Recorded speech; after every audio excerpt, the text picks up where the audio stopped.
Welcome, ladies and gentlemen, welcome to the End Time Tribune, covering breaking news and current events as it pertains to Bible prophecy, in effect, chronicling the coming of Christ the King.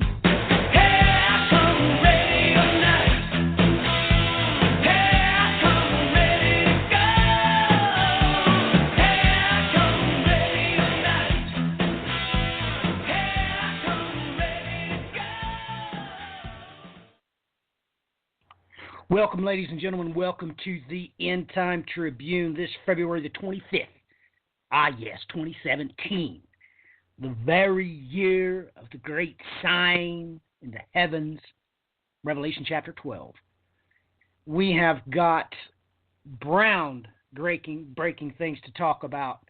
There's three items in particular that Brian and I are going to talk about that are literally off the charts as far as biblical end-time prophecy is concerned. Ladies and gentlemen, I need to get my show notes together, get all my links ready. So we're going to, of course, play our normal introduction song, but into that, Event Horizon happens. I want you all to know and understand this, that when you come here, you're not going to hear a bunch of theological mumbo-jumbo. We, your host, Matthew Miller, Brian Ingram,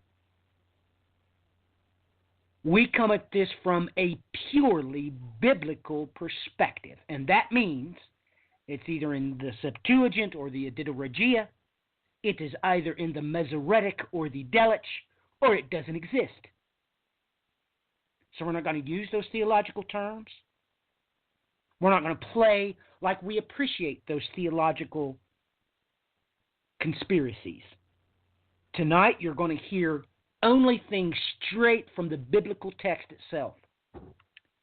And there are some mind-blowing things going on. As everybody's yelling, the economy is recovering, the economy is recovering. Really? This very week, all of the family Christian bookstores are going to be closed, all 240 of them.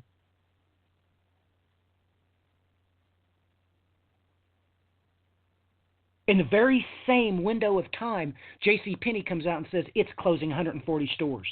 Oh, ladies and gentlemen.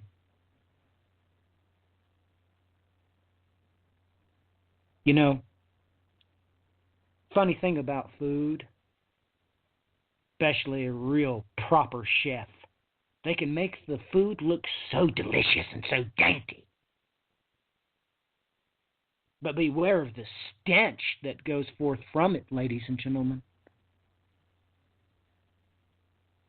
Because it might wind up turning quite sour in your gullet. Welcome, ladies and gentlemen, to the End Time Tribune.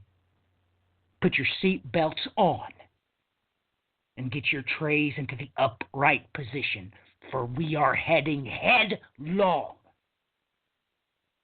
into the coming of Christ, our King.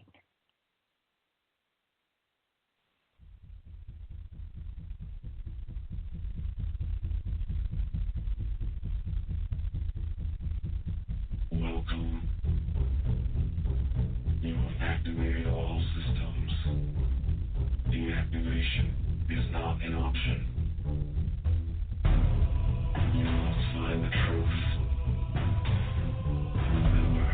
Not everything is what it seems.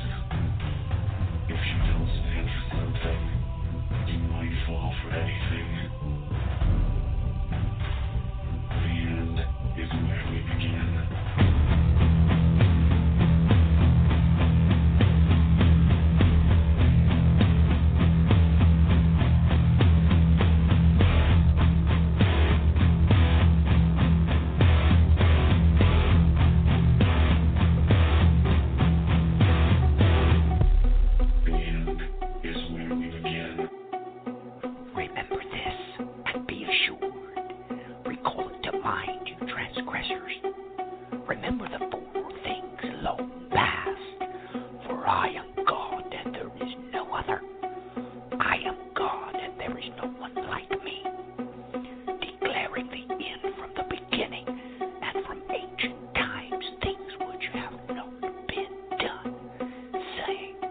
My purpose will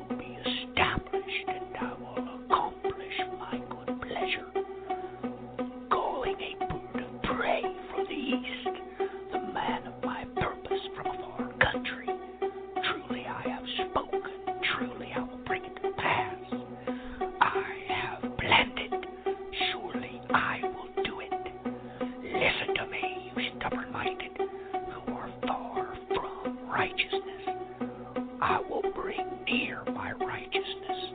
It is not far off, and my salvation will not delay.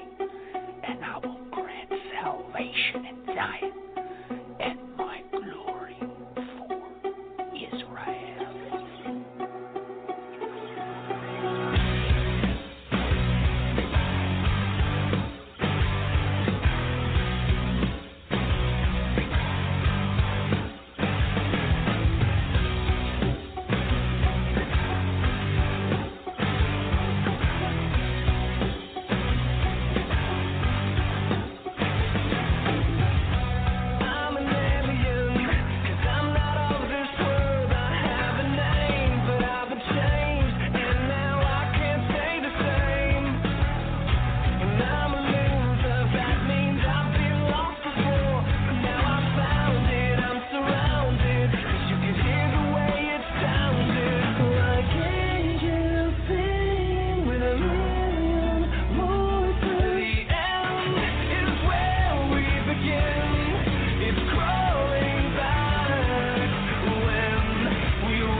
Choose your decisions wisely. Change starts with us. Remember, if you don't stand for something, you might fall for anything. Because the end is where we begin. Welcome, ladies and gentlemen. Welcome to the End Time Tribune. I am your host, Matthew Miller, and we have got Brian on the horn. It is a great honor and a privilege to be with you here tonight. It truly is. You know, ladies and gentlemen, thinking back over my childhood and the great joy that always accompanied the revivalist showing up. And then, of course, we'd have revival all week long. just thinking about the simple fact that we can be here with the entire planet. We've got people, lots of people, I guess, listening from India. I guess from this week's correspondence, kind of hard communicating with them. People in, oh my goodness, the worst places possible as far as the Middle East go. Our Assyrian brothers and sisters have managed to get a few bits of correspondence out of Syria. So, ladies and gentlemen, I want you all to know that if you do reside outside of the New World, our prayers and our hearts go out to you. We do appreciate you, and we do realize that this is a very powerful tool that the Lord has given to the Bri and I. And we love you all dearly. And we're trying everything within our power to get you prepared for what is to come. Because what is to come is not what you've been taught. It's not that at all. It's not even remotely close to what the Bible, God's holy word, states. So let's just get right to it. Bri, how has your day went? We had some technical difficulties earlier. I had some personal issues. Of course, everybody knows that I am of wont to lose my temper when things don't go my way. That can especially be true when it comes to this stupid little thing called the computer. But I've fared pretty well today. How about yourself, Bri?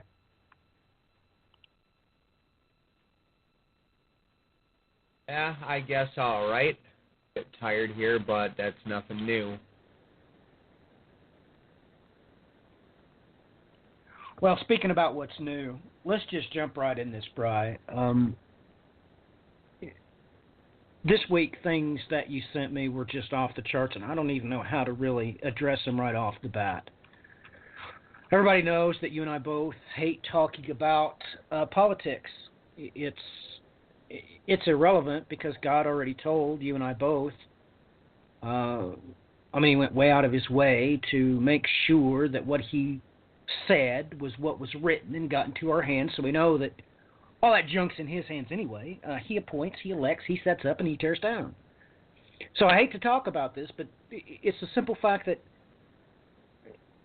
you saw a shadow in this article that was read, because you and I talked about it before, so we're going to have to jump straight into this Trump effect, ladies and gentlemen, because Brian sent me this article from Reuters. And what it says is completely off the charts. I'm going to read to you the first opening diatribe. President Donald Trump said he would make a massive budget request for one of the greatest military builds-up in American history on Friday in a feisty campaign-style speech extolling robust nationalism to eager conservative activists. Now, ladies and gentlemen,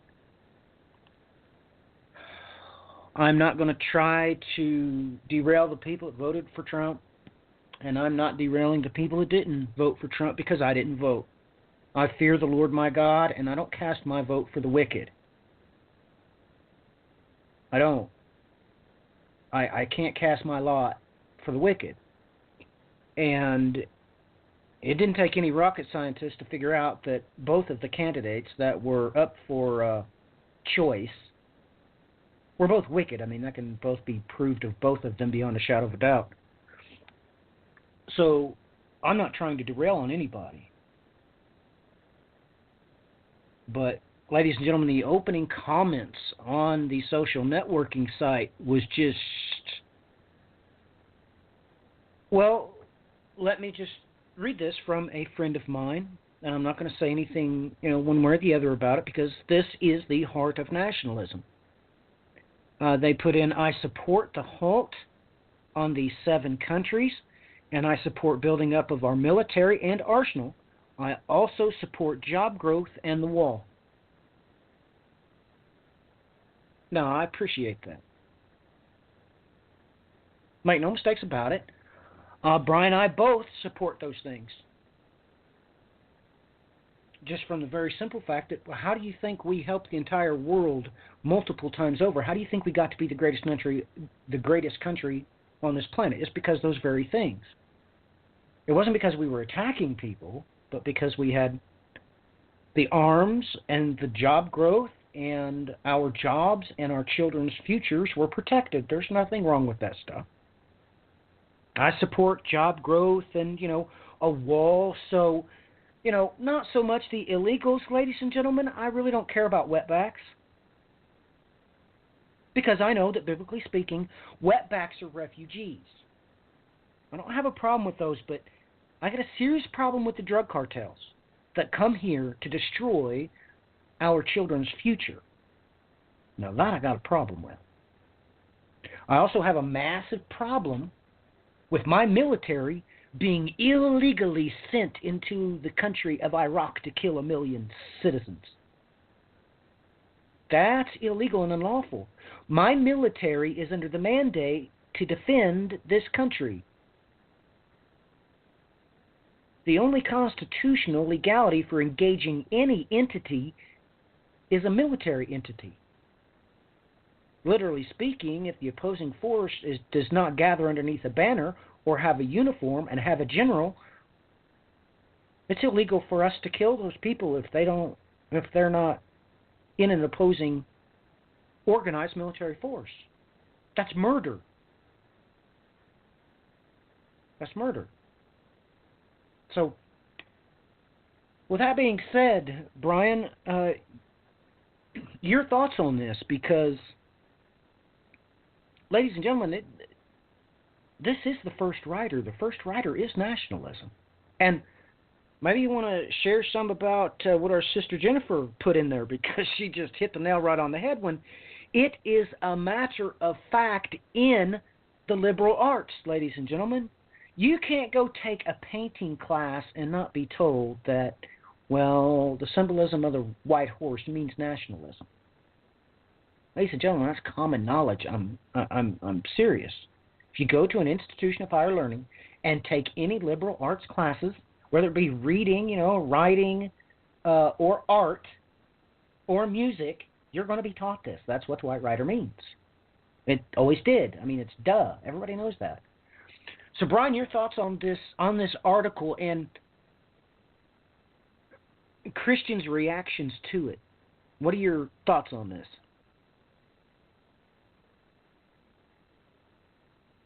Not altogether shocking. I mean, we've watched this rise in nationalism for quite some time here, and it's definitely kicking off full force throughout other European nations. Right now, we've got a leader in Sweden. We have a person that's running for president in France that just went all over the Middle East this last week and caused all kinds of trouble.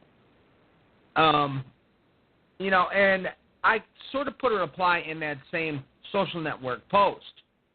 I mean, folks, you need to stroll around and take a look at some of these nationalist websites and these nationalist social network groups, for instance, and you'll get an eyeful.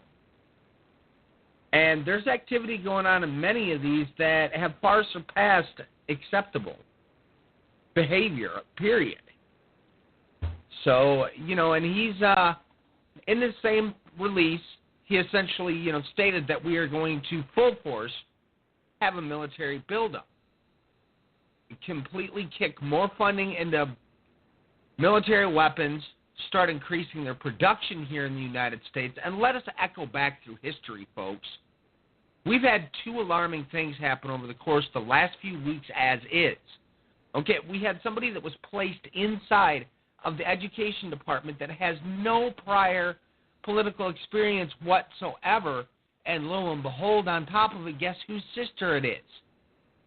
Good old Betsy Davos was elected in. Her brother happens to be Eric Prince, the forerunner, creator of Blackwater. Now, in the last couple of days, we have this come forward. White House blocked several media outlets from press briefing.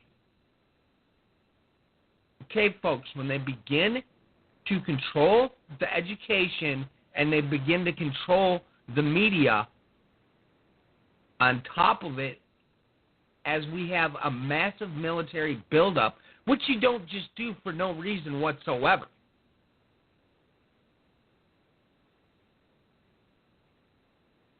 Well, Brian, I hate to ride on your party, but ladies and gentlemen,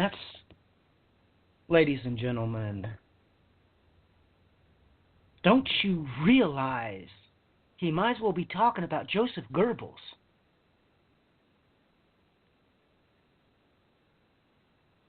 Ladies and gentlemen, you don't want somebody who... Oh, ladies and gentlemen, how many people has the United States killed through using mercenaries? Oh, ladies and gentlemen, that's what Blackwater is. They are the black boots, ladies and gentlemen. You don't put someone involved with that in the Department of Education no more than you put Joseph Goebbels in charge of the education. You just don't do it. Ladies and gentlemen, look, why do you think so many people in Vietnam that came back had so many problems, ladies and gentlemen?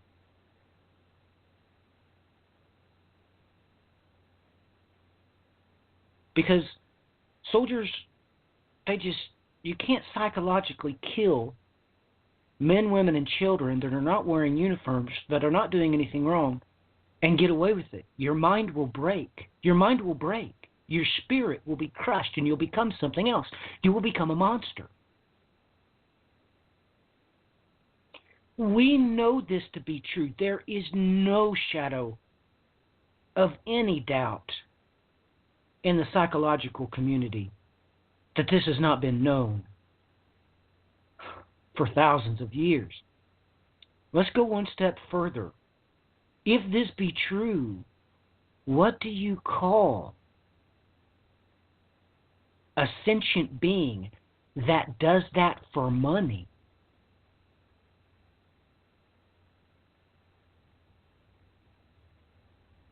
Ladies and gentlemen, that's a monster. So, the bride just saying that publicly so that I can hear it just sends chills up my spine. You don't want anybody that had ever had anything to do with Blackwater being in any educational institution, let alone the leadership of that said institution, whatever it is. I don't care if it's an elementary school. I don't care if it's a preschool. I don't care if it's Head Start. Lord have mercy. Lord have mercy, ladies and gentlemen. This can't be true. I mean, I know the old saying goes, truth stranger than fiction, but ladies and gentlemen, this isn't strange. We've been down this road before. Oh, ladies and gentlemen, all the historians knows what happens when you put somebody like that in the Department of Education. It's a historical fact. It's not even remotely debatable. You don't put a mercenary monster anywhere in the same zip code with children. You just don't.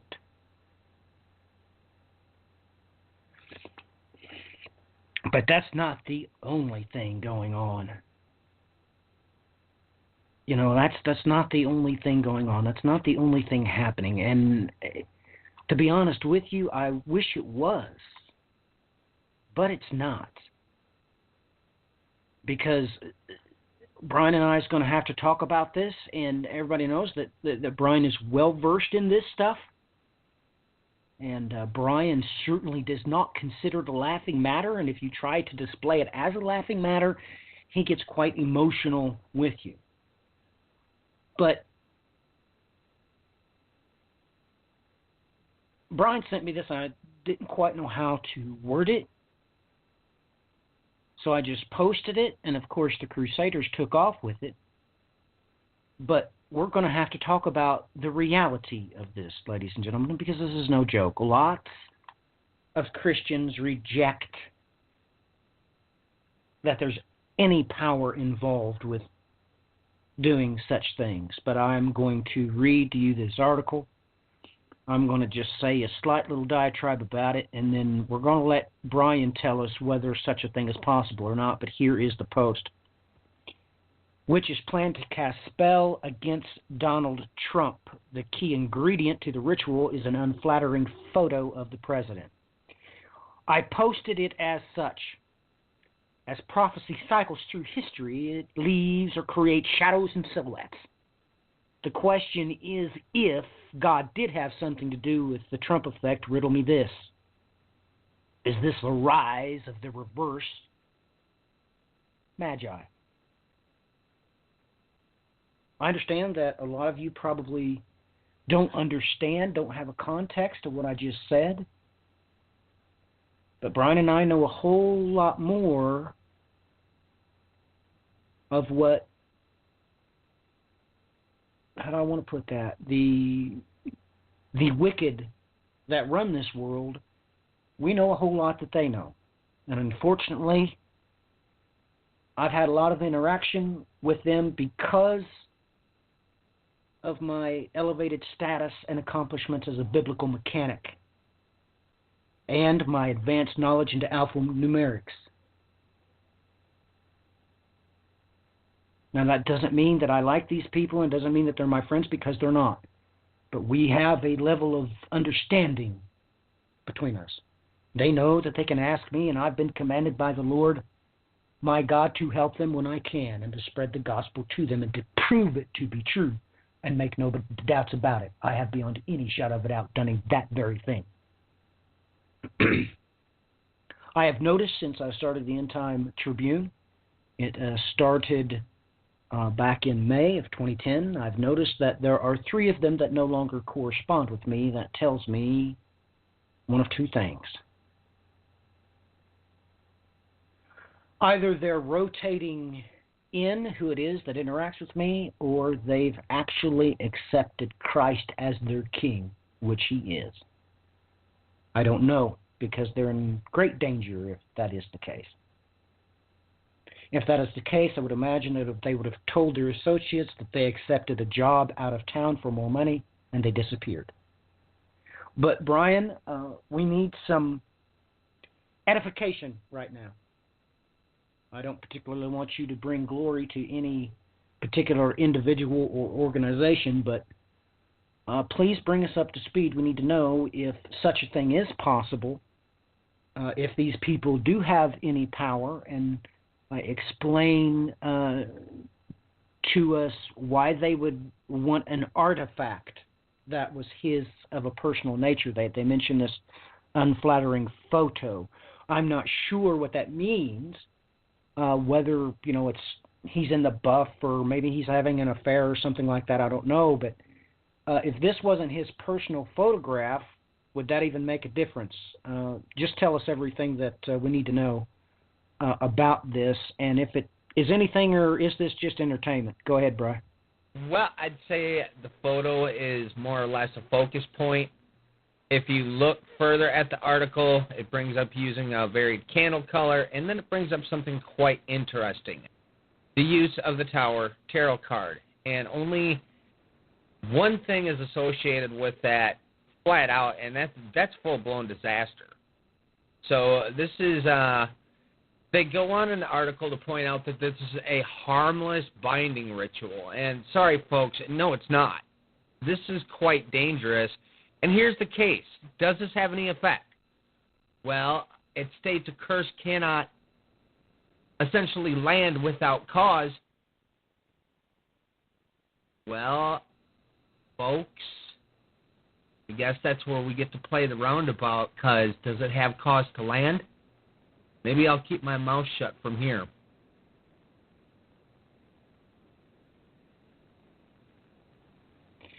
Brian, so these tarot cards, why do you say that? So these tarot cards work, or this tower card, whatever it may be. Explain that to us. Why do you call it a tower card? That you have to remember, Brian, that a lot of people's listening to this, to our voices, that were born and raised in the church, and a lot of them are Catholics, and they think that you and I are Catholics, by the way, which is we appreciate that. That's fine and dandy. They don't understand what you're talking about. So can you explain why they would want to use a tower card or whatever it is you said?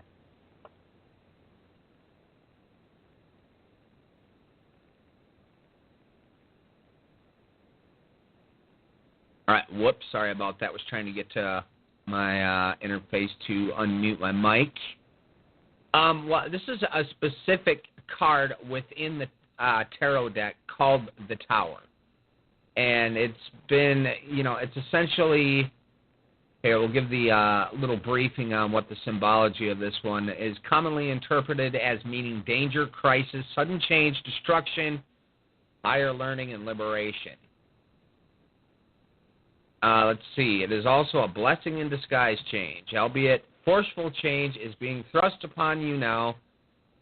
And though it may feel like it is happening against your will, you need to remember the blah, blah, blah, Carl Jung, whatever.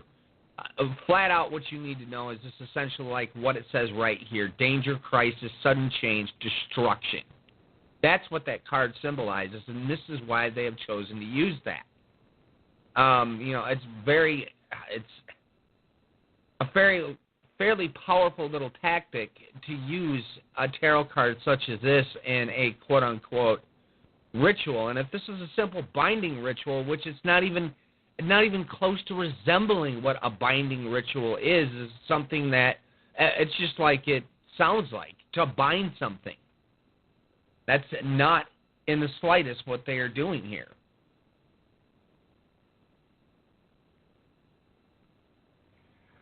I see. So it sounds like to me that what you're trying to say is something's going on that the general public, well, they're being told one thing and something else is actually in play, which doesn't sound altogether good to me. Because it's like these crusaders, the innocent ones, because there are many of them that don't realize just exactly what they're caught up in. They think something bad is happening when it's actually just the opposite. So, ladies and gentlemen, they would lift up their prayers to counter this. And if it was meant by these witches to be a blessing, these poor, innocent, God-fearing people are praying for the opposite of that to happen. That actually happens in Greek and Hebrew word plays, by the way, and the Bible, God's holy word. He does that all the time. Just so you all know. But I do want to say this, that, ladies and gentlemen, I have been repeatedly asked this question over the vast decades by the Kabbalists. They have repeatedly wanted to know how the Magi accomplished the working of the Annunciation to the shepherds. Now, what I just said probably never even occurred to you, but the Kabbalists, they know exactly what the Magi were. And they are under the impression that it was the Magi that had commanded the angels to announce the birth of the king to the shepherds, because the Kabbalist knows why it was shepherds that it was done to, because you see the Magi had just ran across them in the field.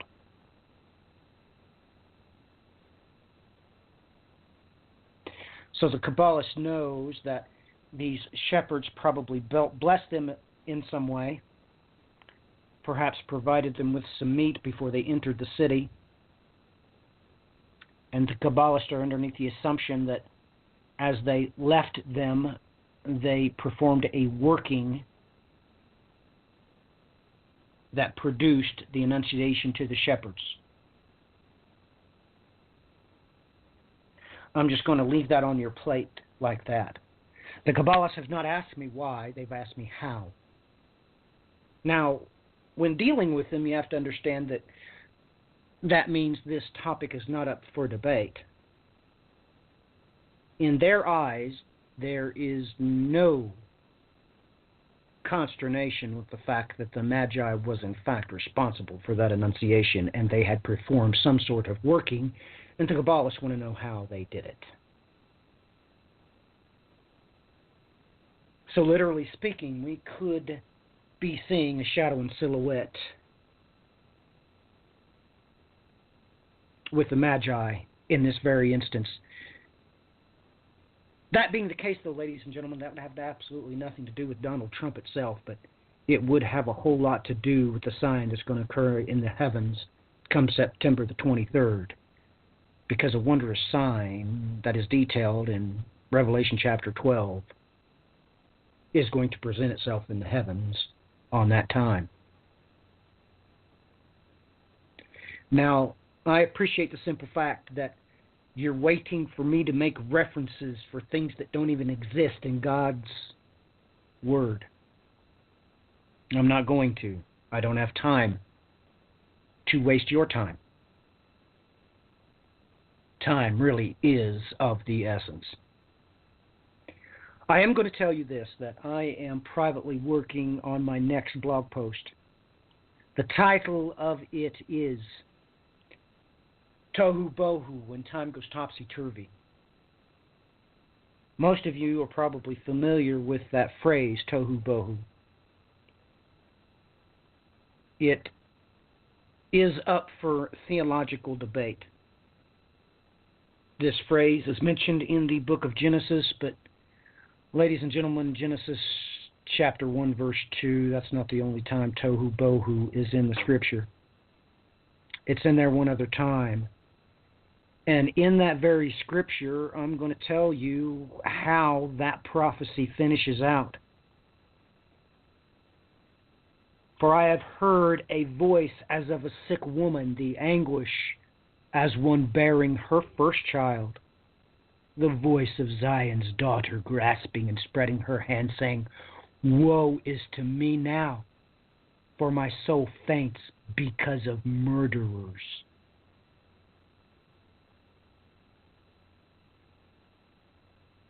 Ladies and gentlemen, you might not understand why that's there and why Tohu Bohu would be in that Scripture. But that's real, and that's not a theological term. It is, however, a biblical term. It is, however, a purely a Hebraic term, that's for sure.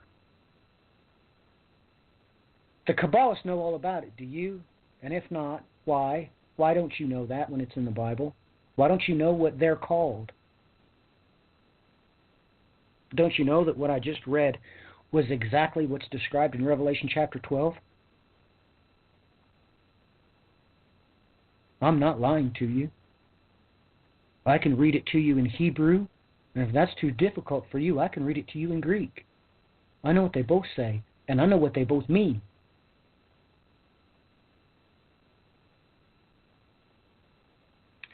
So, Brian, when we look at things in this context of what just came out of your mouth, that these poor innocent Christians may be praying for their own destruction.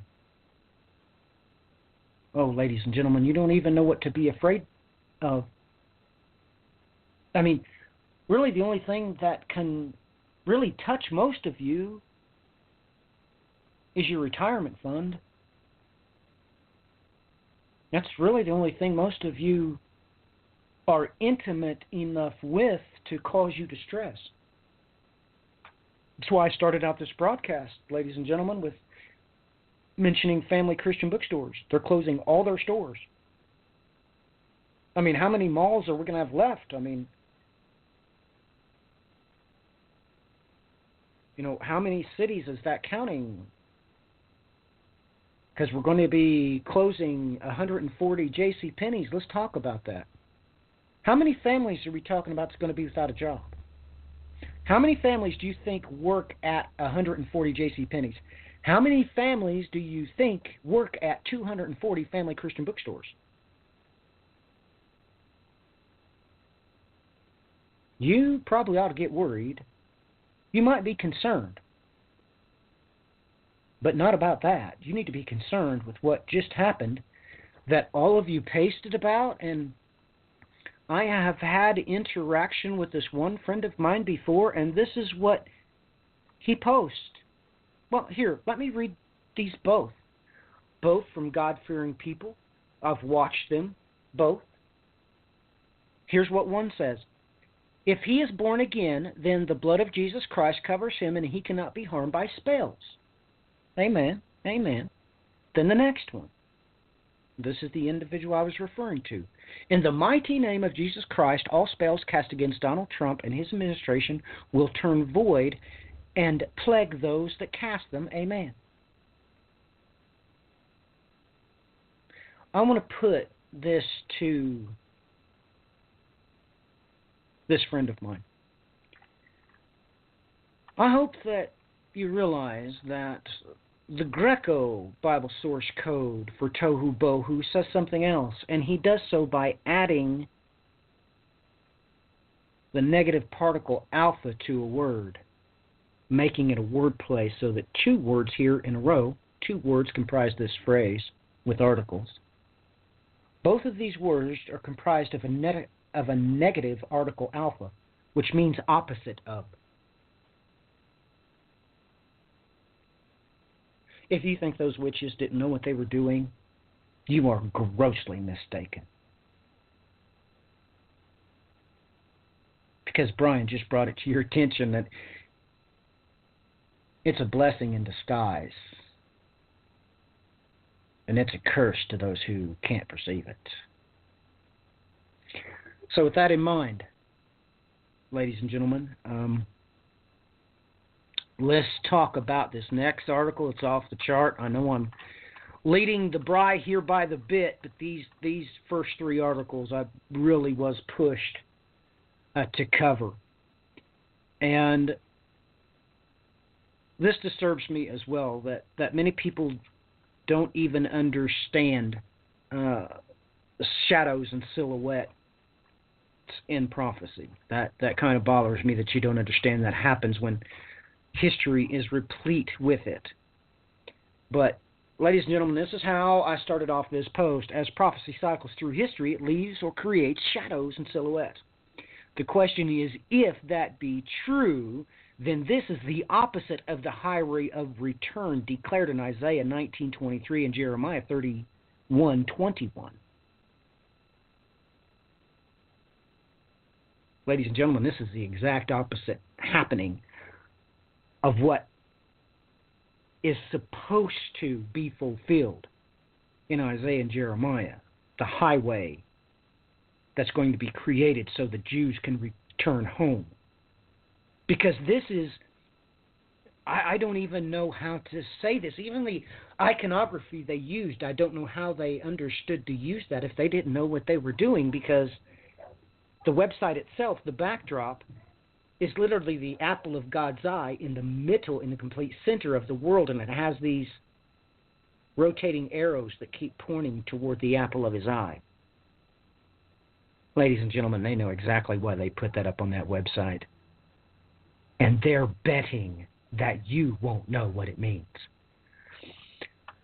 But the article in question is, despite detente with Israel, Turkey to host Hamas conflab. Palestinians abroad gathering backed by Hamas and Muslim Brotherhood aims to unite Palestinian diaspora for return. That's right, ladies and gentlemen. They're trying to fund and militarily back up the return of all Palestinians back into the Promised Land. Brian, what's your thoughts on this? Because this is just off the charts. I don't even know what to say about it. I never saw this coming. I never perceived this, nor the article before it. I never saw a reverse Magi event happening. I never saw this coming. I knew nothing about it until you sent it to me. So why don't you share with the listeners what the article details and your thoughts on it, please?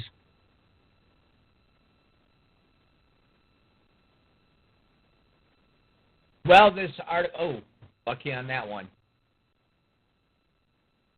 Dealing here with Hamas in Turkey. I mean, folks, you need to recall that the last few times now that meetings have went on in Istanbul, Turkey, they have not boded well whatsoever for Israel. We had during the time of the Gulen coup in Turkey, they were in the middle of their UNESCO meetings, and suddenly, not the day that the coup happened, the day after the coup happened, they closed doors. All of a sudden, lo and behold, a few months later, UNESCO releases varied items coming against Israel, against the capital, against, them claiming the Temple Mount, all the way across the board. And if you look very carefully at what was stated in these articles as they were released from Israeli national news, they stated emphatically that these decisions were made behind closed doors. Now, if you've been watching the power struggle that's been going on in Turkey, Erdogan continues to pass bill after bill after bill that's extending his powers as president, extending his duration in office, and this just continues to boil and build. So we had this pop out this week. Despite the 10th day with Israel, Turkey to host Hamas confab. Despite the recent thawing of ties between Israel and Turkey, Istanbul is set to play host this weekend to a well-attended conference whose speakers and organizers are either affiliated with Hamas or once held senior posts in the Palestinian terror group. The Conference for Palestinians Abroad is named for the group organizing the event. It has faced criticism from the Fatah-controlled Palestinian Authority and Palestinian Liberation Organization, who accuses the organizers of undermining the PLO's position as the sole legitimate representative of the Palestinian people. Hamas's military wing is one of bodies publicizing the event stated for Saturday and Sunday, which is also hosting, among its speaker, members of the Muslim Brotherhood. One of the leaders of the organizing group is Issam Masfara Youssef, who the U.S. Treasury Department has said was the head of Hamas political bureau at least until mid-2008. Youssef, originally from Nablus in the southern West Bank, is currently a leader in the Interpol group, named a terror group by the U.S. in 2003. The event's website presents a map of Israel with arrows pointing at the country and the caption, "Our National Plan, the Path of Our Return." And take note, folks, the picture of that map, they've got Israel placed right at the center of the world. Other speakers include Majed Azir, who has been described in Egyptian media as the regional director of Hamas in Europe. He is officially a member of the Palestinian Return Center in London, which Israel at least considers an illegal group. Also on the list of speakers are media personalities such as Qatar-based Al Jazeera anchor Jamal Rayan and columnist Bashir Nayef, as well as Zahir Bosari, Rowan Adman, Ziad Alou, and others. Hamas has had similar events not just in Turkey, but throughout Africa and Latin America. It uses the Muslim Brotherhood organizational infrastructure in those countries to organize the events, connect activists, raise funds, and engage in public relations worldwide. Now, folks, take note as well, within this last week, once again we had missiles come flying out of the Sinai from Egypt, coming into Israel, and once again, a couple days later, turned around, it was confirmed that ISIS was behind this. Now, within the last few days, reports have also come forward that in the Sinai, Christians there have been put on a list. There's been 7 of them executed. and they have forced them to move out of the area, and now Egypt is scrambling to find a place to resettle them. So we've got, right hand in hand with this, we have ISIS flaring up as well. And, I mean, we could go into all kinds of stuff concerning the Muslim Brotherhood if you don't know too much about that. It essentially, at one point in time, was almost considered a secret society within the Islamic world. And there's a lot of things that go into that one as well. So, let's see, what else do we have here? That we'll cover later. Okay, we had this pop up this week, and most might be scratching their heads at first. And I made sure to take a double look when I see something very odd like this show up in the news. Who are the creators of the mysterious Ramallah signs in favor of a one-state solution? The signs which surfaced at the entrance to Ramallah on Thursday sparked a controversy in the Arab world and angered supporters of a two-state solution. The source of the posters remains a mystery. And if you go and find this article, which is from the Jerusalem Post, you'll see right here, this is a huge billboard, folks. We're talking some serious money, not to even mention the kind of connections you would have to get something like this posted. Now, why is Ramallah important? Well, according to many scholars, this is the spot here within Tel en Nesba is the prime candidate for what is known as Mitzpah from the book of Judges, for one, where the rebellion within the tribe of Benjamin took place. And, I mean, we had other events take place here. Let's see here. After the debacle at Aphek, where the Hebrews lost the Ark of the Covenant to the Philistines, Samuel gathered the people of Israel to Mitzvah for the Lord to identify their first king.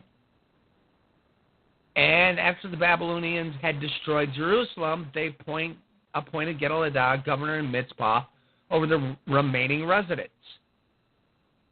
Jeremiah prophesied from here. He came to Mitzpah from Ramah, where the Babylonians had released him. Later, Ishmael, a member of the royal family, assassinated Gedaliah, despite Jeremiah's warning that the people would be in reproach and die if they went to Egypt. They persisted in going there. Now, let me point out something, folks. Depending on your translations that you use, when you see this term, this name Ishmael show up in the book of Jeremiah, you're also going to find the name Netanyahu right there in broad daylight as well. So this event that transpired in Ramallah caught my attention, and Matthew and I have spoken of this privately many times, to watch out for a shadow and silhouette of the rebellion of Benjamin that took place here. Well, Brian, we did a whole broadcast on that one time, didn't we? I think that was when we released to the whole world that, by the way, ladies and gentlemen, Netanyahu's in the Bible. That's why his dad named him, his family named that name. So, man, I couldn't even remember what the name of that episode was, but I know that was, oh my goodness, 5 years ago. It just come to my mind because my notes on that show fell out of our NSAB exhaustive concordance, and Aaron brought them to me. Hey, these fell out, and I was like, oh, that's my, and the paper was already yellow because it had aged so much. But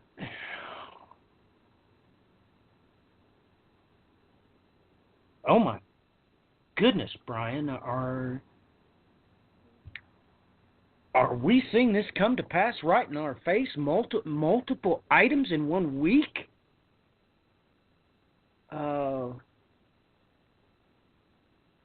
Because all this news was released this week, right? Or oh yeah, I know it was. I'm checking the dates.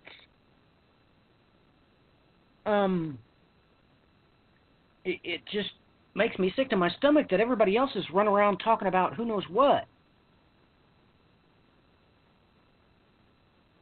When we've got some really important off-the-chart things going on. Now, make no mistakes, Brian, I covered plenty of news this week, and it came up again about the 2,500-euro jars. Oh, ladies and gentlemen, don't you understand what this means? I reposted it because the article in question, they gave some more very enlightening details, ladies and gentlemen. Some mechanical details about the core of this planet. That's why I posted it. Because they said some things in here that was just right on time and right on target. The pictures they displayed and everything. But there's things in this article mentioning things that just got my attention and was just off the charts. And you need to understand that now we have a sign to look for, ladies and gentlemen, because this details that during the time of Hezekiah, for some strange reason, the magnetic field of the earth increased by 2.5 times before the Assyrian king of the oh my goodness, ladies and gentlemen. Nebuchadnezzar, ladies and gentlemen, was the Assyrian king of the Neo-Babylonian Empire, and you should know all about him. Why on earth would the details that were mentioned, and by the way, that's what I mentioned earlier about Tohu Bohu, it's in that scripture when Nebuchadnezzar did this, why would the Earth's magnetic field around Judah have increased by 2.5 times? Because now we got a sign to look for beyond any shadow of a doubt. The Lord our God has literally, through Hezekiah,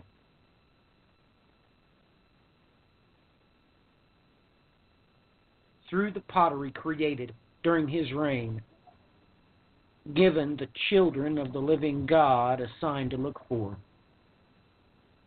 I mean, if I was you, and if you have any friends in Israel, in the academic community, you might want to tell them to give you a heads up if all of a sudden the magnetic field starts spiking there, starts radically increasing.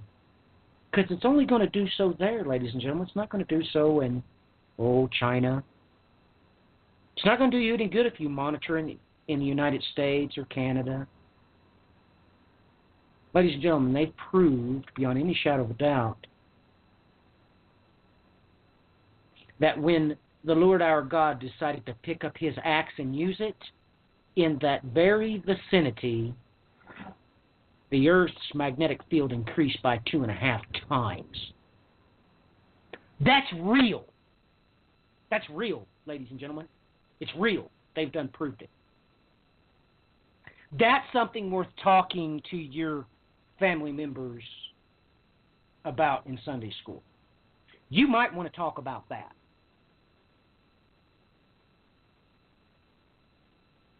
Now, this is just off the charts.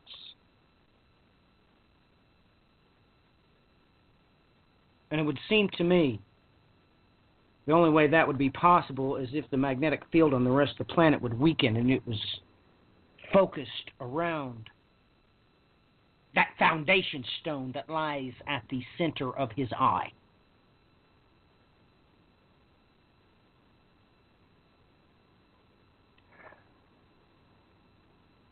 You know, ladies and gentlemen, let me read just a little bit from this article.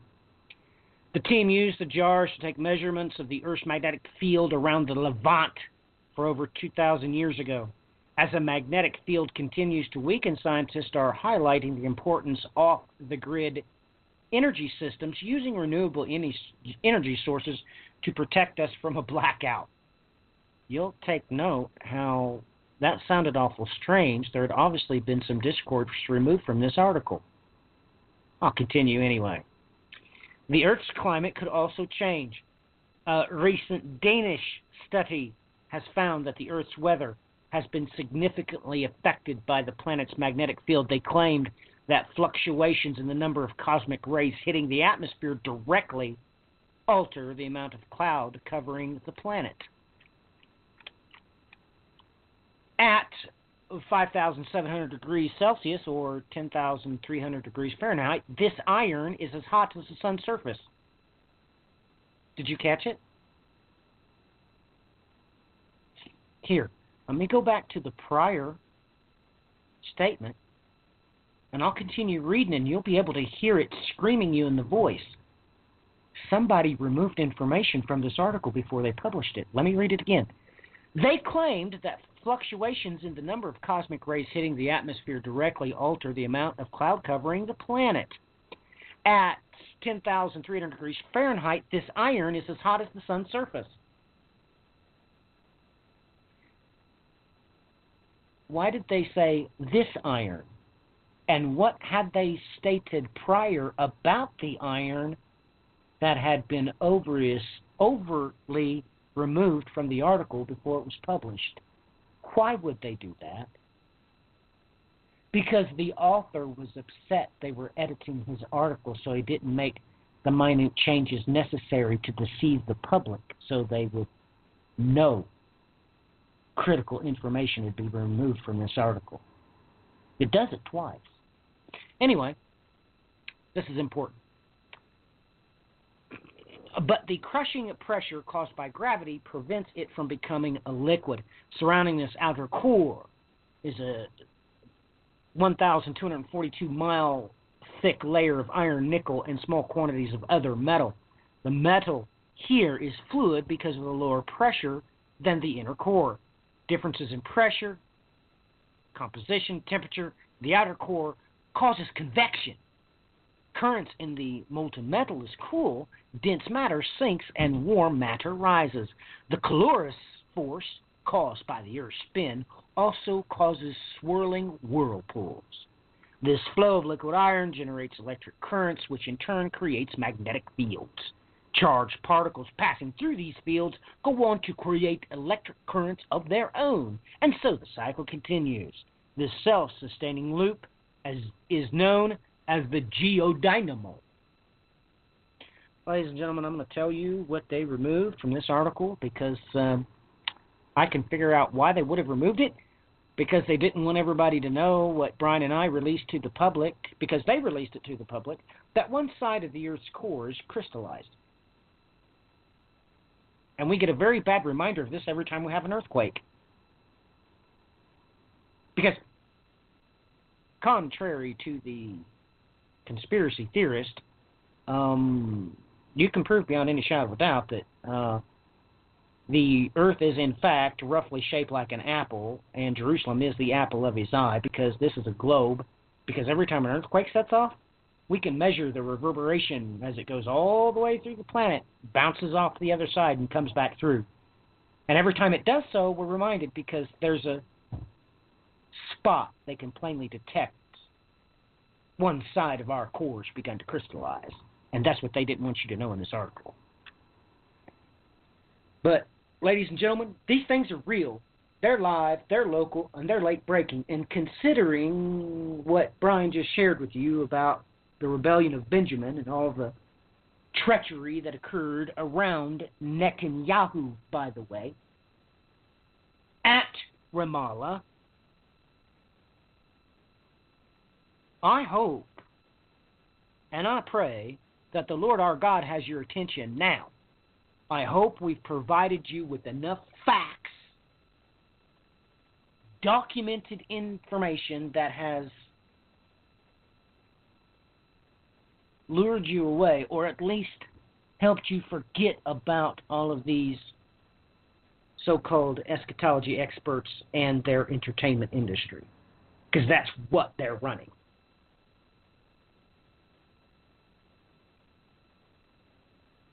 But the Bible, God's holy word, does say that's exactly what they would do come the time of the end. Make no mistakes about it. Brian, we got about 6 minutes before the break.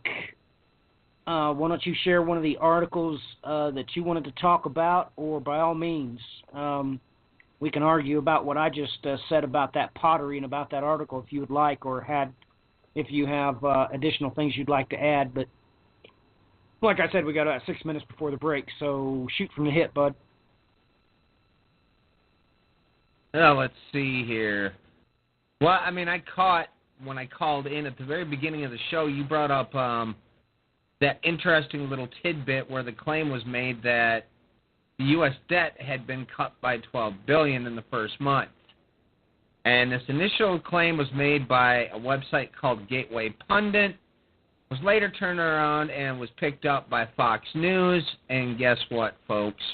Once again, they love throwing around that infamous little term on their end of things of fake news, and that's exactly what this was.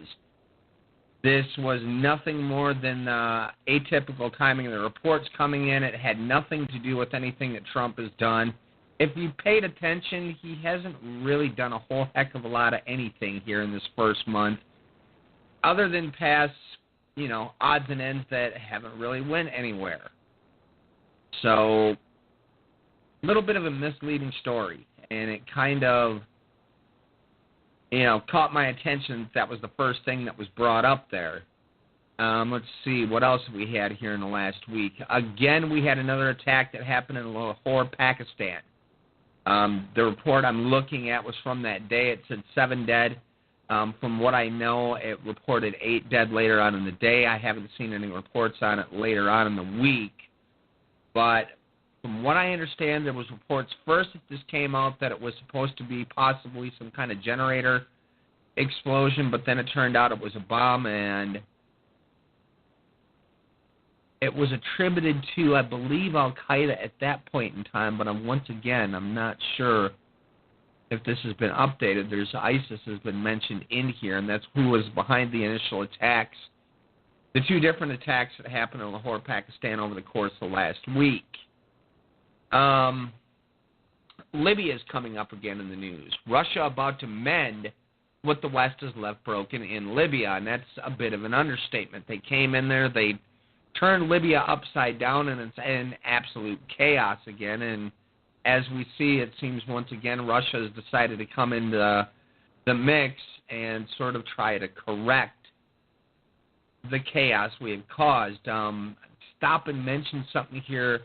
I don't have any stories up on this, but if people have been paying attention, we've had reports of massive famine breaking out in 2 different places where America is dropping bombs as we speak, and those are both Yemen and Sudan is going into a massive crisis. I believe I saw some similar news stories concerning Somalia as well. So this is not a good situation for the people that are living in those areas. And we had an attack inside Damascus where Israel scrambled jets into Damascus to hit Hezbollah targets. And I need to clarify, because some questions came up about this week. And, what is Israel's involvement with what's going on in Syria? Well, for the most part, they have essentially stayed out of it. But when you see different things that are flaring up with either Hezbollah, sometimes with Hamas, you will see Israel come in and strike targets there. That's been a bit of the norm as to how they've been operating in that area. So this is about the only time you're going to see those jets scrambled in over Damascus and something take place. I mean, I guess on their end of things, tactically, it's a rather smart decision to sort of stay out of that, and that's what they pretty much held to concerning what's happening in Syria. I mean, there's odds and ends I could expand on there, but nonetheless. And, I mean, that's all I got up on the plate at the moment. All right, then that makes for an apropos time to take a break. Ladies and gentlemen, I'm going to play a couple of songs that are near and dear to my heart. I know you've been earnestly expecting me to mention some particular term, but I'm here to tell you that in the Greco Bible source code, God gives you the real term for this event. It's there. The wonderful things you can do with the Greek language is absolutely amazing. But just sit tight, and I want you to know and understand this. The reason why Tohu Bohu is mentioned in Jeremiah, the reason why Revelation chapter 12 has been written, is so that you can know and understand what this phrase means. This rallying cry is mentioned inside the Emmanuel prophecy in Isaiah chapter 8. I'll tell you. To the law and to the testimony, what does that mean? Ladies and gentlemen, when you go to synagogue, you are drilled about one thing continually all year long. What happened during the Exodus? They have an Exodean view of eschatology. So what the Passover is, ladies and gentlemen, it's drilled into their subconscious. The law is the law God wrote with his own finger. That's the Ten Commandments. The testimony is the miraculous deliverance out of Egypt.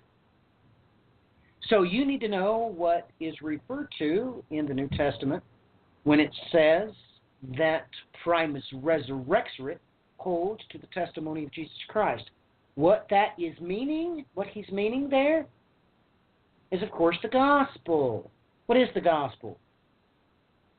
Well, ladies and gentlemen, just like the book of Exodus begins, that's how Jesus' ministry began, with the slaughter of the innocents. His ministry finished, of course, with his death and resurrection. He did come in the flesh. He did die. He went through that tribulation, and he was resurrected. That is the testimony of Jesus Christ. He came in the flesh, he died, and he was resurrected. So you have to understand that your whole entire context for biblical eschatology has been out of sorts this whole time.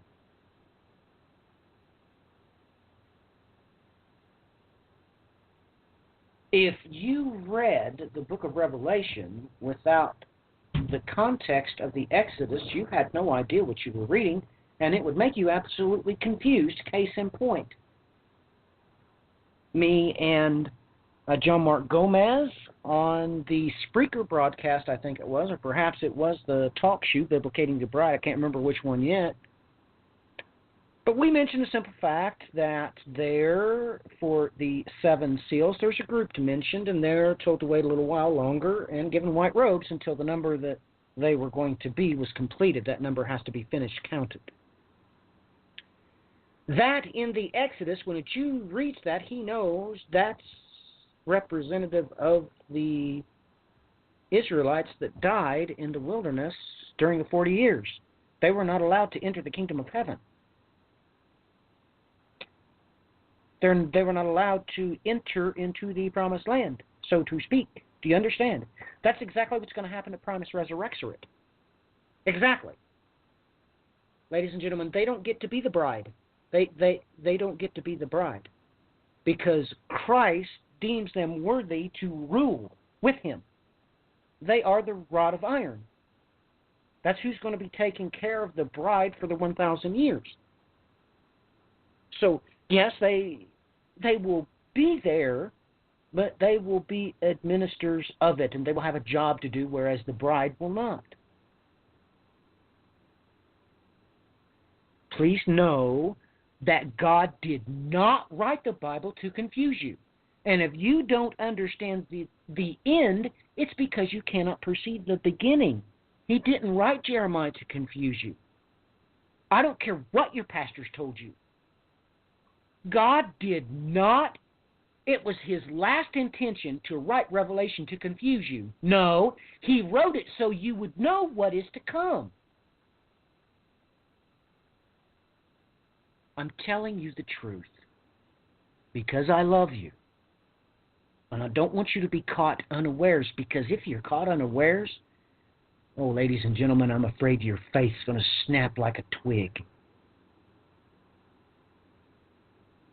You're listening to the End Time Tribune.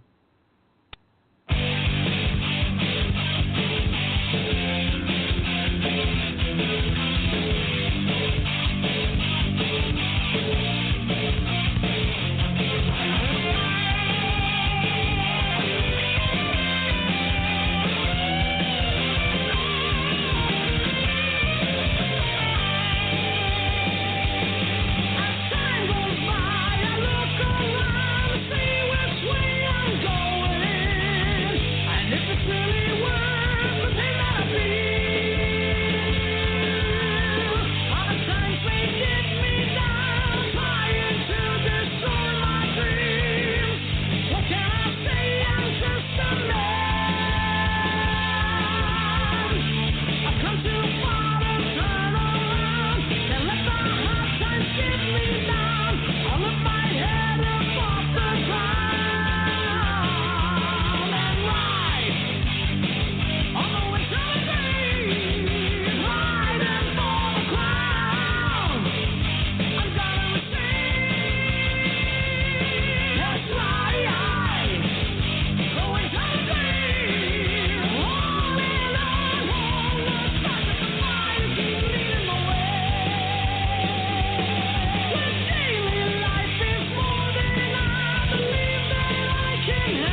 are listening to the End Time Tribune.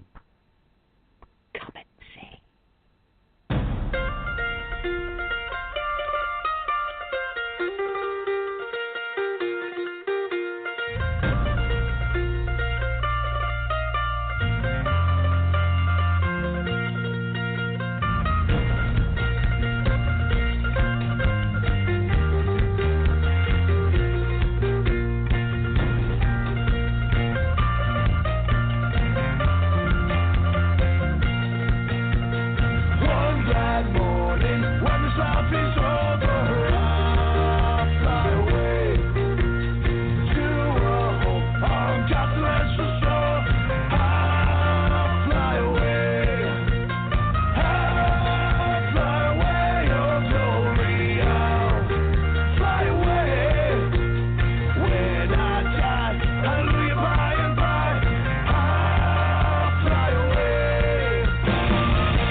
Welcome back, ladies and gentlemen. Welcome back to the End Time Tribune. We are your host, Matthew Miller and Brian Ingram. It's good to be with you tonight. It's a great blessing and an honor to be able to bring to you the prophetic events leading up to the coming Christ the King. Good stuff. Good stuff.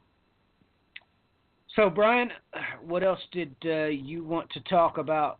What other news did you want to cover? There's all kinds of stuff that we can. Ladies and gentlemen, you can just scroll down at my Facebook page if you're friends with me. If not, just send me a friend request. I'll get it done. That's basically what that is the hub for, all of the news that is broken over the course of the week. So, Brian, did you have any news articles you wanted to pick out, or should I just start bringing them up?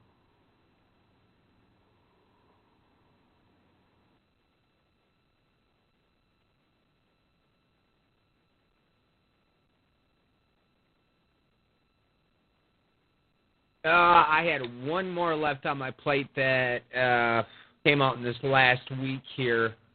Might have a few others, but we had told people to kind of keep an eye on this one for a while. We did a video on this on the Bands of Time YouTube channel called The Covenant with Death. And this thing went through this week. And it's the largest investment that Israel has ever made. $3.7 billion investment in Israel's Leviathan gas reservoir, a blow to the BDS. see here. The announcement that the partners of the Leviathan gas reservoir will invest $3.7 billion in its development is a devastating blow to the BDS movement. Eli Groner, Director General of the Prime Minister's office, told the Jerusalem Post on Thursday. The development of Leviathan, which is scheduled to take about 3 years, is both the largest energy project and financial investment in Israel in the country's history. Well, I guess not to be undone, Baghdad signed off on a proposed pipeline from Kirkuk to Iran in this last week as well. So we've had 2 major gas deals here, oil and gas deals, take off in the last week. And if people have been paying attention, they're trying to get more, how do we put this, restrainment on OPEC, trying to get the cost of oil back up again, which when the entire market is flooded from every which direction, a little bit problematic. And as they continue to, the Dakota pipelines are trying to put that into effect and everything else here. So, you know, it kind of reminds me of in the time of Solomon when silver had no value because there was too much of it. Well, that's really where this circumstance now is led with oil.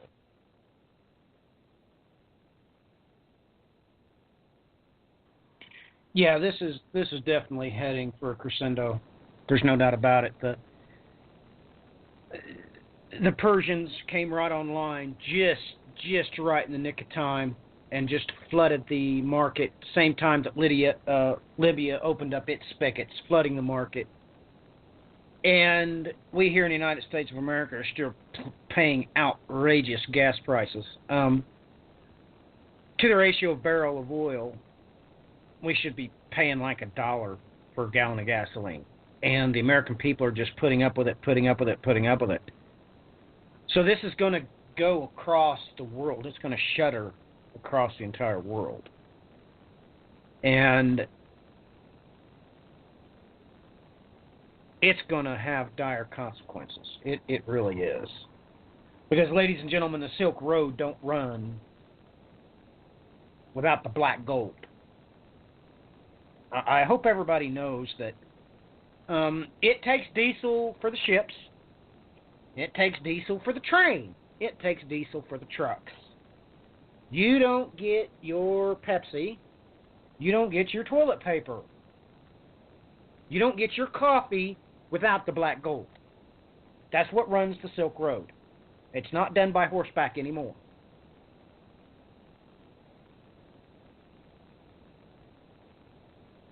And when we have an event that God is obviously planning for through the Assyrian, you're not going to like it very much because, ladies and gentlemen, that is all in the hands of one of those riders, isn't it? Now, there is a reason why I guess God is leading me back and back and back to Tohu Bohu in Jeremiah chapter 4. Ladies and gentlemen, there's a reason why God wanted you to know that the first rider has a bow. I mean, that's why it says that in Jeremiah chapter 4. But let me guess, you didn't know that. Me and my son just had a conversation today about one of the kids he works with, been born and raised in the church, went to church every Sunday his whole life. And Aaron asked him, so, what do you think about Cain? And the poor kid didn't know what Cain he was talking about. He thought he was talking about Arnold Schwarzenegger because Arnold Schwarzenegger had played Cain in some end of days movie.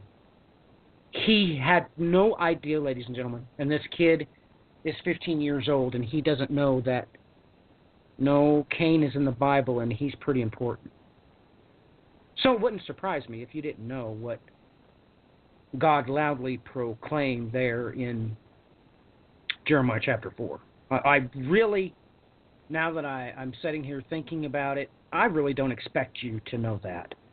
Because the bad shepherds would never want you to know why God puts that into Jeremiah chapter 4. So you would know that when the riders ride, when everything happens, the bow is mentioned in conjunction with the rider. They don't want you to know that, and I am sorry about that. But I am telling you the truth, and it's probably disturbing to you, but you need to take a read over Jeremiah, the 4th chapter, and you need to realize that lines directly up with Isaiah chapter 24. It says the exact same things, and it, of course, lines up with the 6th seal event and Revelation chapter 12. It mentions everything the same way. He just puts it in different verbiage, but he's literally saying the same exact thing. And what happens there is exactly what the Assyrian king Nebuchadnezzar did. It's exactly what he did. But you need to know and understand this, okay? That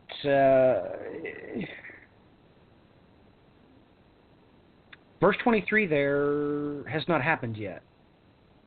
You're supposed to know that verses 19 through 31 of Jeremiah chapter 4 is when time goes topsy-turvy. That's why tohu bohu is used in verse 23. I'll read it in the New American Standard version for you.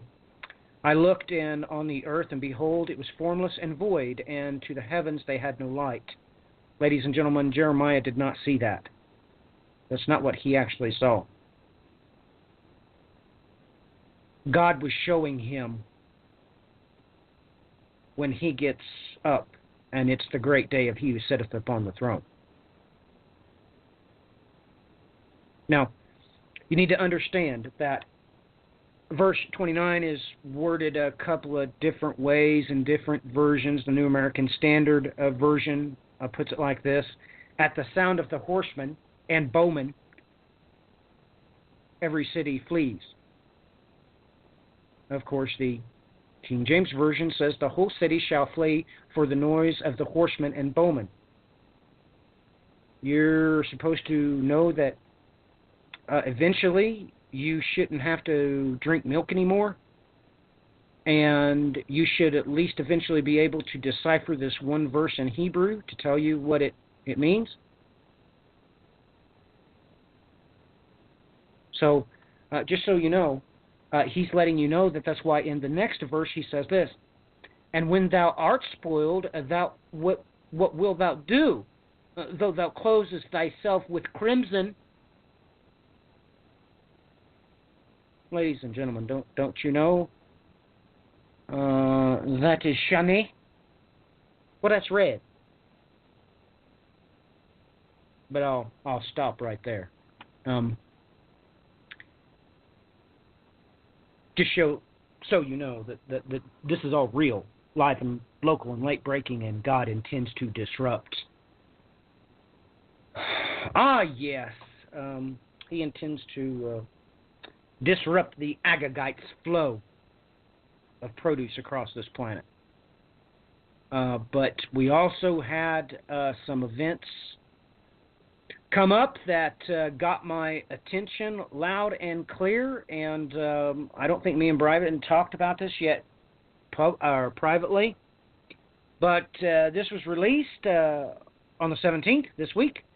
1,200 Jewish pilgrims pray at Joseph's tomb in Shechem. As the pilgrims entered the biblical site, security forces nabbed Arab residents of Shechem, in whose possession bombs, knives was found.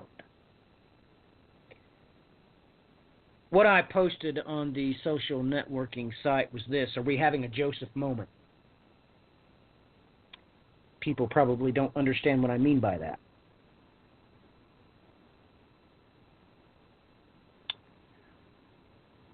Brian and I spent a lot of good time over there on SoundCloud when we were doing that over there.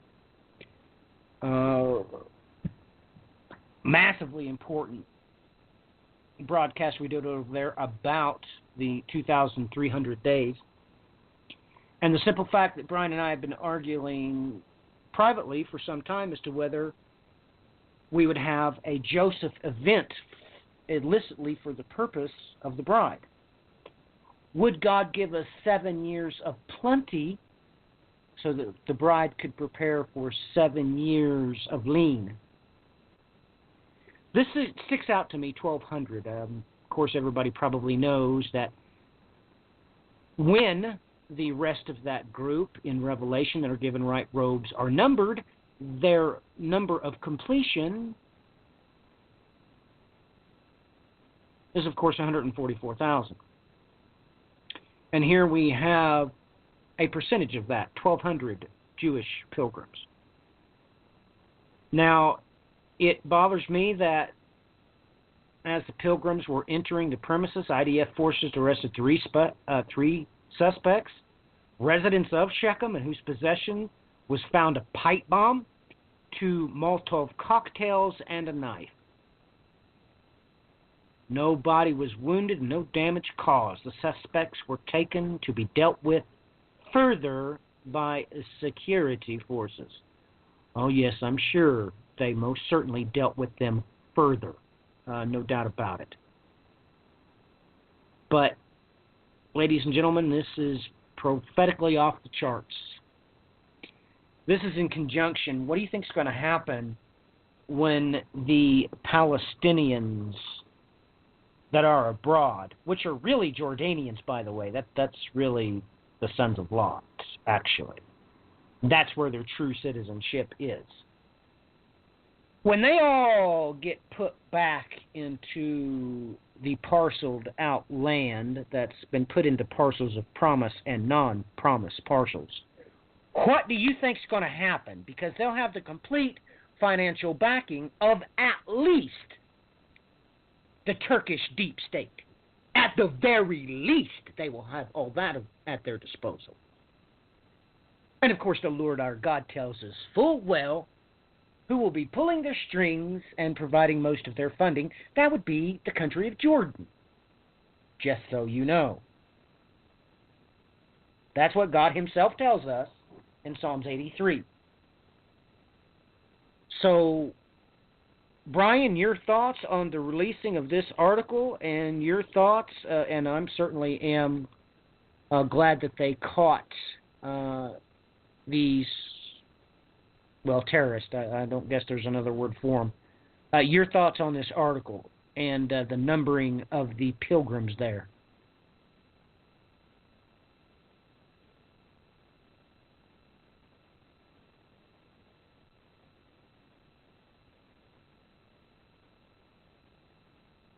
Their timing, with the number was rather interesting. That's what caught my attention. First and foremost is 1,200 of them going into Tomb of Joseph. Standout move. You touched again on going on there with Turkey and the Hamas. I mean, this week on top of it, we also had the IDF had intercepted a Hamas drone flying into Israeli territory. The Israel Air Force took down a UAV which infiltrated Israeli aerial territory on Thursday afternoon. The drone appears to belong to Hamas and came from the direction of the Gaza Strip. And by the sounds of it, a lot of these varied Islamic groups, these very terror groups, are using all kinds of variants in drones. ISIS has been using them. Hamas using them on top of it as well. So that's another rather interesting timing on this one. If I remember correctly, this came out before the announcement of the meeting there in Turkey. So it's rather interesting how this all keeps going back to back to back here. And I don't know. Yeah, I'd have to go ahead. That brings me to the next article. It's just back to back to back to back. Yeah. This is the next article. Was also released this week, of course, 23rd.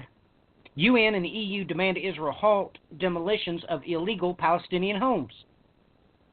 Okay, if you're admitting that they're illegal, you should probably demolish them.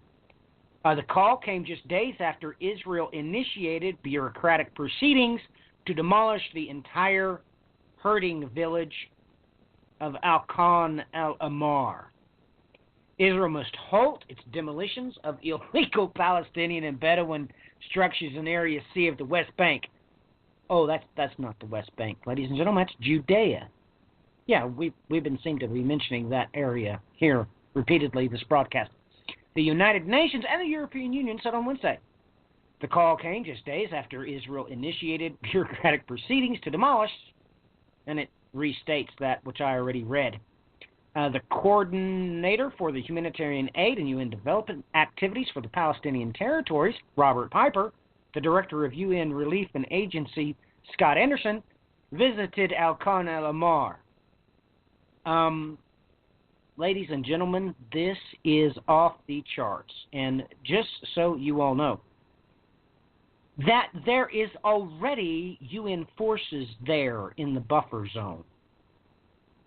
You probably didn't know that, did you? Yes, there is, ladies and gentlemen. There is already UN forces there that's in the demilitarized zone. Now, as of yet, they don't include American troops, but they very well could once this goes mega ballistic, because this is all back to back to back to back to back with what I've already stated. UN comes out. Well, first of all, there's a gathering of 70 nations against Israel. Then there were 72. I appreciate that. I know why they did that. And they come up with this resolution declaring this illegal. And so the Knesset comes right out and says, we're going to approve 10,000 more, and we're going to keep right on building. Ladies and gentlemen, you might as well say that the fuse has already been lit. It's already been lit. To date, in 2017, it said the IDF has razed 135 structures, displacing 218 Palestinians in Area C. Last year, the IDF demolished 872 structures in Area C, affecting 6,088 Palestinians, of whom 1,663 were children, according to the EU. When they keep saying this, they keep saying is, those are illegal. They're illegal. That has been deemed to be promised land parcels. Those are supposed to be promised parcels there in Judea. So, ladies and gentlemen, as we speak right now, this is already at the boiling point, this issue. Same week that the deep state announces they want a highway of return for the Palestinians right back into this very area of Judea. Ladies and gentlemen, this is news back to back to back to back. We are rushing headlong into the wake of the writers. That's why they are unleashed. That's why they're unleashed, ladies and gentlemen. I'm not lying to you. Now, there's a date you need to keep in your mind. I'm going to read straight from my post that I posted at endtimetribune.blogspot.com, so you'll be able to understand what's coming up here pretty soon. June 7th, 2017, will be the 50th anniversary of the Israeli reclaiming the Temple Mount. August 29th, 2017, will be the 120th anniversary of the First Zionist Congress. November the 2nd, 2017, will be the 100th anniversary of the Balfour Declaration.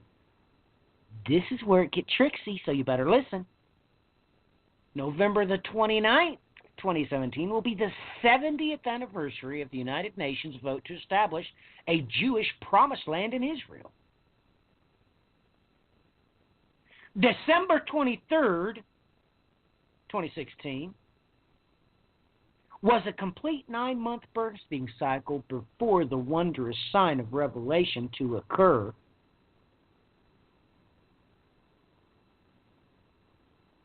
In 2017, the United Nations Security Council passed Resolution 2334, thereby dividing the land into promise, non-promise parcels. Ladies and gentlemen, these temporia seculas are real, and they occur this year. These are the facts that 5777 is alphanumerically in the Masoretic text 50, as in 50 exactly times.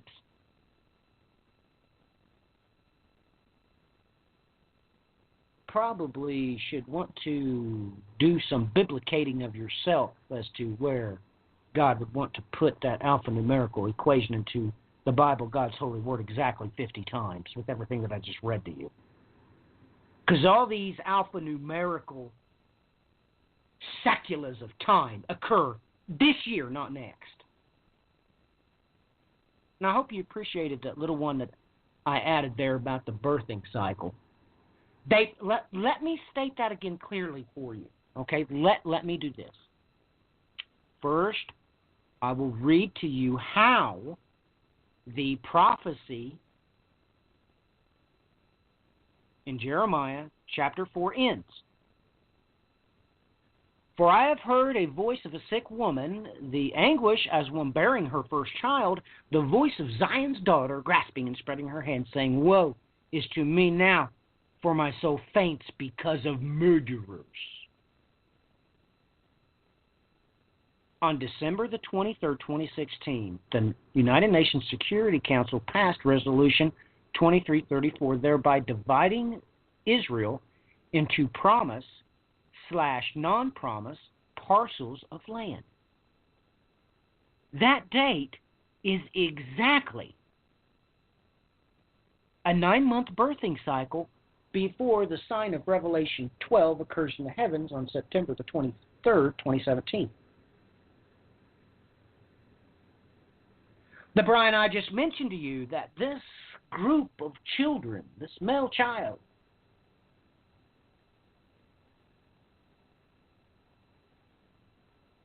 is what was overtly being targeted by these witches, not Donald Trump. And let me tell you why they used, and I will tell you the true meaning of the tarot card called the Tower card. That's in reference to Mount Zion and those who will ascend to Mount Zion. That's real. I'm telling you the truth. There's only one group going to ascend Mount Zion. Just one group.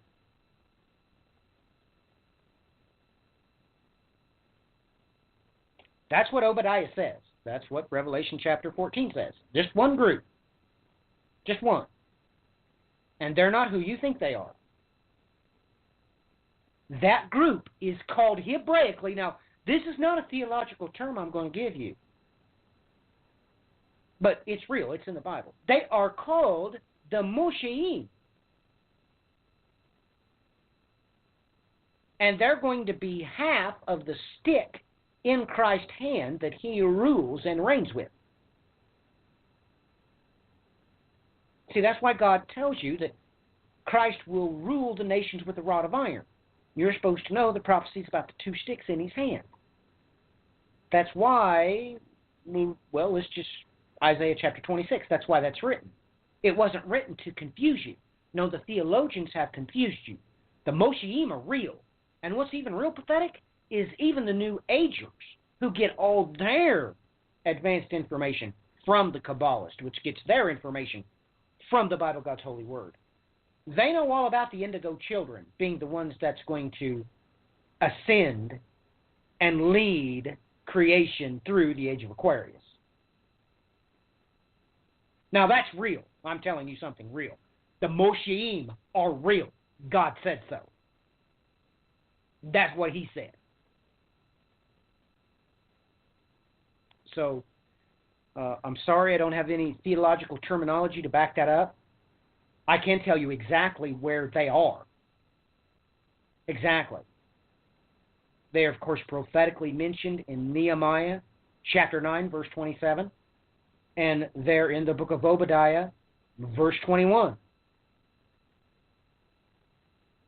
And by the way, I just heard I don't know what I want to call him. Perhaps he thinks he's competition, although he's not qualified to be so. I mean, no more than there's competition between ants and man. But at any rate, the Latin never was a Bible.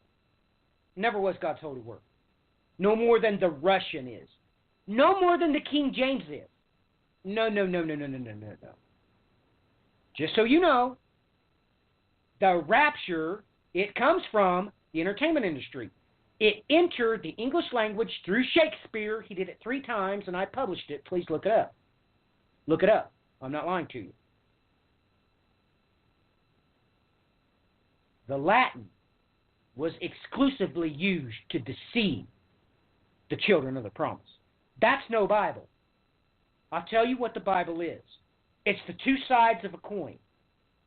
One side of that coin is just like the ones in a computer binary program.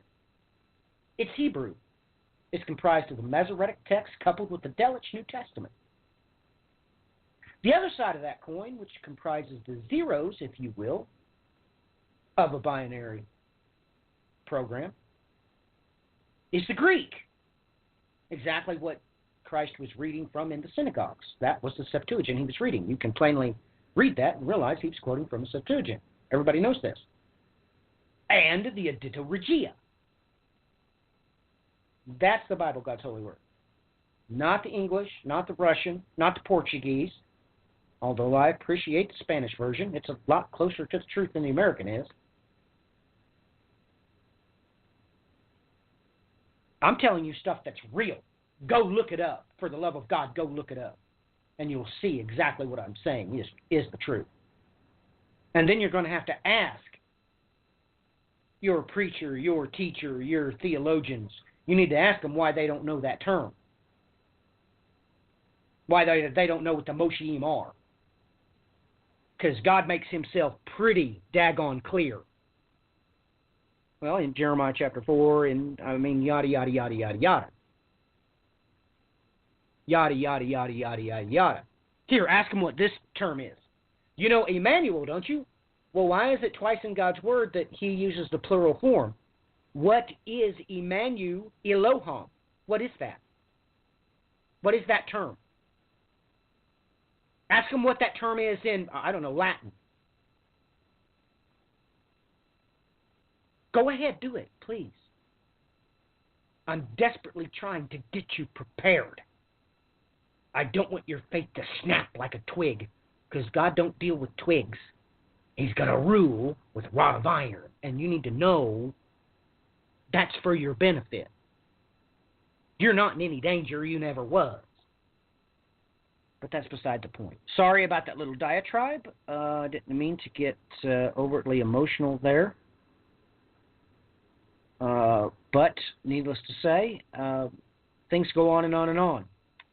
Right here, we must cover this concerning the Crusaders before you get caught up in doing things you don't want to do, like helping witches curse the Emmanuel Elohim. This was released the 22nd, of course, this week. Extremism from both sides. What does the research tell us about Islamist extremism and far-right extremism? You are not going to like this, ladies and gentlemen. You're not going to like it. This is the truth. This is a fact of the matter. You should be a whole lot more worried about Crusaders. Yep. And just so you know, the white boys have always been very efficient at conquering. You know, like Rome, like Alexander the Great. You understand what I'm saying. U.S. victims of extremism, 1990 through 2017.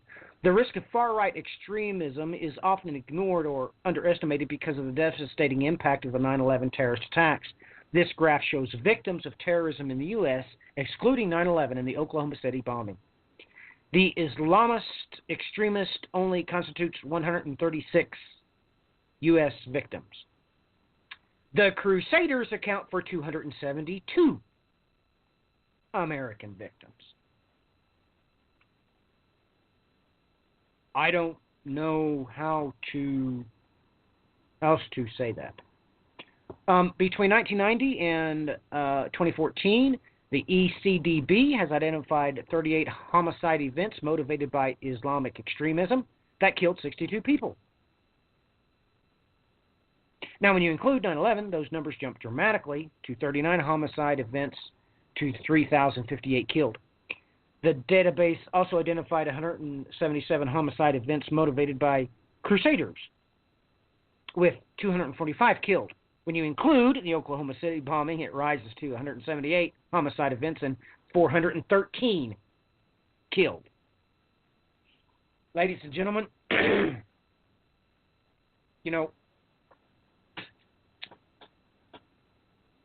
there's things you should be concerned with. And I'm going to tell you a couple of them so you can have a heads up. If you are obsessed with non-biblical theological terminology, like rapture, you should be worried because that's Latin for rape. If you are dabbling in flat earth groups, you're in danger. If you are dabbling in purpose-driven churches, you're in danger.